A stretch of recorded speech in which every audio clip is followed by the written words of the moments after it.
सभी छात्रों को मेरा नमस्कार। पिलानिया क्लासेज के यूट्यूब चैनल में आपका हार्दिक स्वागत है। मैं विनोद कुमार। आज हम जियोग्राफी की क्लास स्टार्ट करने जा रहे हैं। इसके अंदर हम आज पृथ्वी के परिचय के बारे में जानेंगे, जिसमें आप साथ साथ में नोट्स बनाते रहना, क्योंकि कोर्स पूरा कंप्लीट कराया जाएगा जियोग्राफी का। अगर हम पृथ्वी के परिचय की बात करें तो पृथ्वी, इससे पहले हमें जानकारी होनी चाहिए कि पृथ्वी कहाँ से आई। अगर इससे पहले हम बात करें कि सृष्टि के सभी तत्व ब्रह्मांड का भाग है। ब्रह्मांड में अनेक गैलेक्सी है। पृथ्वी चारों ओर अनेक, ब्रह्मांड के अंदर चारों ओर अनेक तत्व है, अनेक गैलेक्सी है। उसी गैलेक्सी से अगर हम बात करें तो एक गैलेक्सी है एंड्रोमेडा, जो सबसे बड़ी गैलेक्सी है। उसी गैलेक्सी का एक भाग है मिल्की वे, जिसमें सौर परिवार का भाग है। इसी मिल्की वे गैलेक्सी के अंदर एक स्थित एक तारा है जो सूर्य है। अगर हम बात करें एंड्रोमेडा गैलेक्सी के अंदर अनेक गैलेक्सी होती है और अनेक सूर्य होते हैं, लेकिन मिल्की वे गैलेक्सी के अंदर ये एक सूर्य स्थित है जो सौर परिवार का भाग है। अगर हम बात करें सौर परिवार के में 8 ग्रह होते हैं। अगर सौर परिवार की बात करें तो इसमें सूर्य के 8 ग्रह, कई उपग्रह होते हैं, खगोलीय पिंड भी होते हैं। अगर उसी के अगर बात करें तो एक ग्रह पृथ्वी है, जहाँ जैवमंडल संभव है। पृथ्वी के अलावा किसी भी ग्रह में जैवमंडल संभव नहीं है, क्योंकि पृथ्वी के अंदर सभी जीव जंतु निवास करते हैं, तभी तो यहाँ पर ऑक्सीजन हर चीज़ संभव है, तभी तो जैवमंडल है।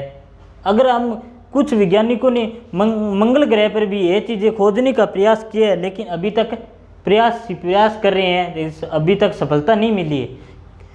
अगर हम पृथ्वी के आकार की बात करें तो पृथ्वी का आकार पूर्व से पश्चिम से उत्तर दक्षिण के मुकाबले ज़्यादा है। अगर पृथ्वी गोल होती तो ये व्यास बिल्कुल बराबर होता। अगर पृथ्वी गोल न होने के कारण अगर हम पूर्व से पश्चिम व्यास की बात करें तो 12,756 किलोमीटर है। अगर उत्तर से दक्षिण बात करें तो 12,714 किलोमीटर है।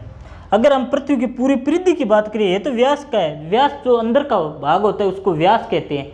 अगर परिधि जो पृथ्वी के बाहर का भाग होता है वो परिधि होती है। अगर हम परिधि की बात करें तो पूर्व से पश्चिम से 40,075 किलोमीटर है।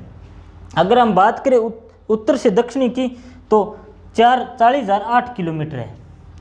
अगर हम इनके अंतर की बात करें तो 42 किलोमीटर का अंतर है व्यास के अंदर, और परिधि के अंदर 67 किलोमीटर का अंतर है।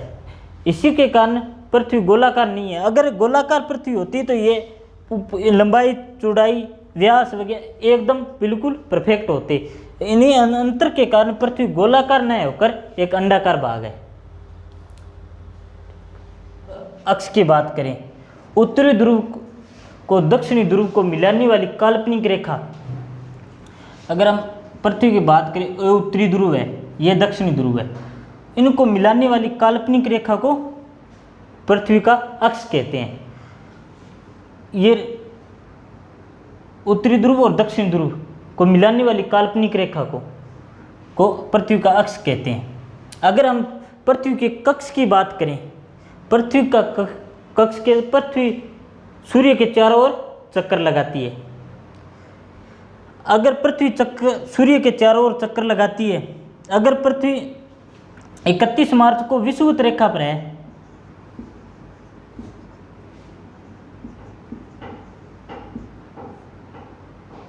तो पृथ्वी अपना चक्कर पूरा करते करते 31 जून को कर्क रेखा पर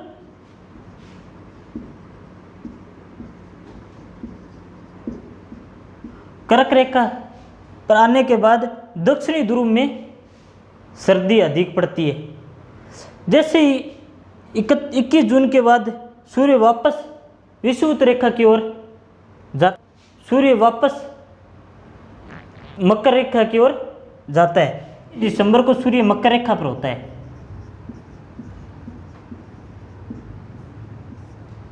दिसंबर को जब मकर रेखा पर होता है तब उत्तरी ध्रुव में सबसे अधिक सर्दी पड़ती है। और और यहाँ पर गर्मी, फिर वापस विषुवत रेखा पर आ जाएगा। हम आगे नेक्स्ट देखेंगे।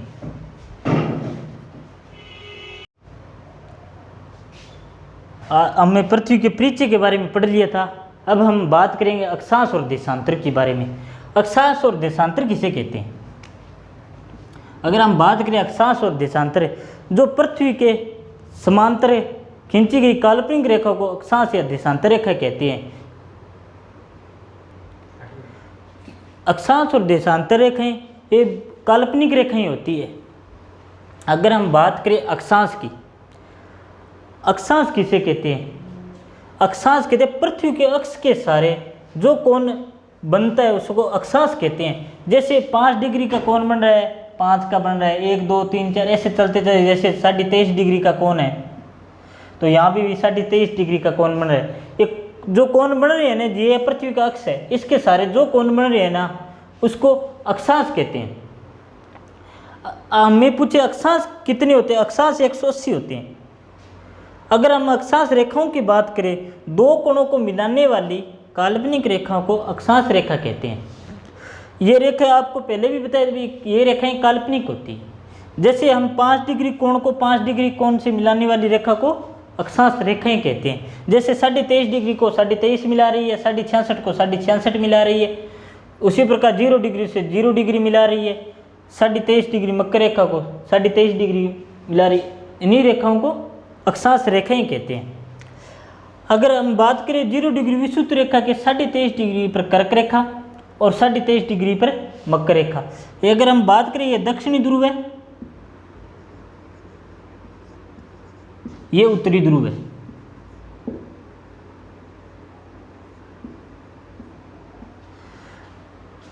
उत्तरी ध्रुव में कर्क रेखा और दक्षिणी ध्रुव में 23.5 पर मकर रेखा होती है, और 66 पर उत्तरी अंटार्कटिक और दक्षिणी में उपध्रुवीय क्षेत्र। अगर हम रेखाओं की बात करें, अक्षांश रेखाओं की, हमें पता है अक्षांश 180 है। अगर किसी को पूछे अक्षांश रेखाएं के 179 या कहेंगे 180, क्यों? कि अक्षांश रेखाएं 180 अक्षांश है, प्लस में एक ये 0 डिग्री वाली, ये भी तो एक अक्षांश है।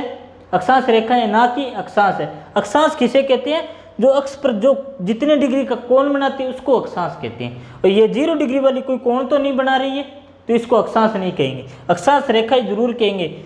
हम बात करें 181 हो गई। अगर हम जो ऐसे ऐसे चलते चलते जाएंगे ना तो ये बिल्कुल बिंदु के समान हो जाएगा। जो 90 डिग्री का कोण है ना, वो कोण अक्षांश तो है लेकिन उसकी अक्षांश रेखा ही नहीं है। तो ये 2 माइनस कर देंगे तो 179 अक्षांश रेखाएं 179। अगर हम इन अक्षांशों की दूरी की बात करें, 1 डिग्री, ये 1 डिग्री, इनकी दूरी की बात करें तो 111 किलोमीटर होती है। अगर हम बात करें कि जैसे जैसे अक्षांश हम ध्रुवों की ओर जाएंगे, चाहे दक्षिणी ध्रुव की ओर जाए चाहे उत्तरी ध्रुव की ओर जाए, जैसे जैसे जाएंगे ना तो हमेशा इन दोनों के बीच की दूरी बढ़ती जाएगी।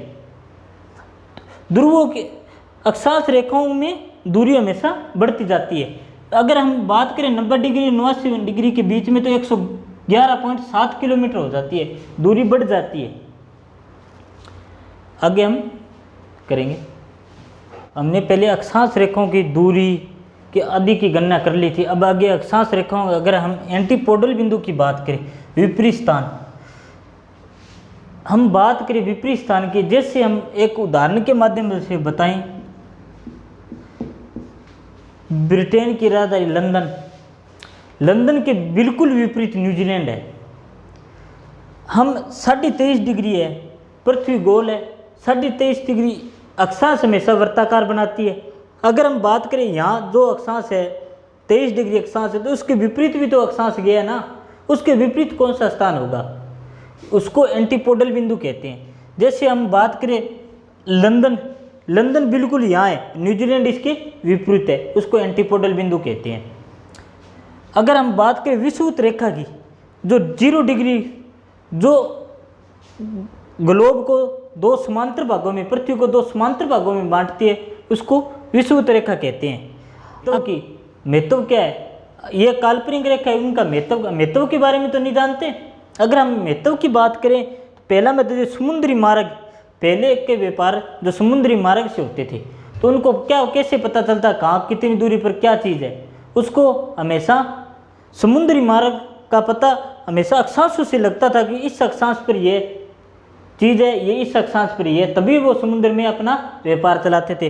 अगर किसी देश की स्थिति के बारे में पता करना है, जैसे भारत का अक्षांशीय विस्तार है, उस देश की, हर देश का अलग अलग अक्षांशीय विस्तार होता है, तो उस देश की हमें स्थिति के बारे में पता चलता है। जलवायु कटिबंध के बारे में पता चलता है। हमारे जो जलवायु है ना, उसके कटिबंध, जैसे साइबेरिया में ठंडा है तो वो उत्तरी ध्रुव के बिल्कुल पास में है, तो ठंडा स्थान है। अगर जैसे जैसे विषुवत रेखा की ओर चलते जाएंगे ना, वैसे वैसे सूर्य ताप ज़्यादा होता जाएगा। विषुवत रेखा पर सबसे ज़्यादा सूर्य ताप होता है, और विषुवत रेखा हमेशा दिन और रात हमेशा समान होते हैं। अगर हम स्थिति की बात करें, जैसे श्रीलंका के अंदर अगर रंग की बात करें तो उनका काला है, क्योंकि वो विषुवत रेखा के बिल्कुल नज़दीक में। जैसे जैसे हम आगे चले जाएंगे, जैसे भारत में साउथ वाले और नॉर्थ वालों में कलर का अंतर है। क्यों? कि जैसे जैसे विषुवत रेखा के नज़दीक है, सूर्य तप अधिक पड़ता है, वहाँ पर उनका रंग भी काला होगा। अगर हम बात करें इन अक्षांशों के, उन दो अक्षांशों के बीच को क्या कहते हैं, उसको जोन या कटिबंध कहते हैं। जैसे ये 1 डिग्री अक्षांश है, इसको जोन या कटिबंध कहते हैं।